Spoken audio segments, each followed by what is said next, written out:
मेरा नाम अमजद अली पट्टी है। मैं एक्सप्रेस न्यूज़ का रिपोर्टर हाँ काला शिकागो तो नहीं तो मैं रिपोर्टर हाँ काला शिकागो तो। अरसा 1.5 साल तो मेरे नाल ज्यादती हो रही है। कभी गुजराले के किसी थाने दे विच मेरे खिलाफ डकैती का पर्चा होया उन्हें मैनूं लै जांदे ने। कभी किसी थाने दे विच मेरे नाल 381 का पर्चा होया उन्हें मैनूं लै जांदे ने। मेरा कसूर सिर्फ इन्ना कि मैं खबरां चलाइया सन जिहड़ा MPA वे खुरम इजाज चट्ठा उहदी पार्टी के खिलाफ मैं खबरां चलाइया सन।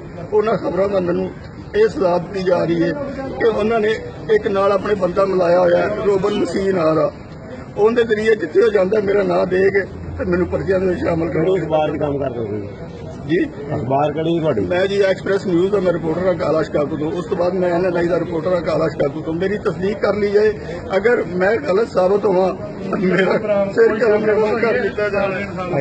बरामद कोई चीज बरामद नहीं हुई। कितने पर्चे 8 पर्चे मेरे हो चुके हैं जिन्हें की चोट किसी के पर्चे ने 6 मेरे से चोरी के पर्चे हो चुके हैं। मेरे 6 बच्चे ने 3 बेटियां मेरिया 3 बेटे ने मेरे छोटे छोटे। अल्लाह वास्ते करके मेरी मदद की जाए, मैं बेसहारा वा।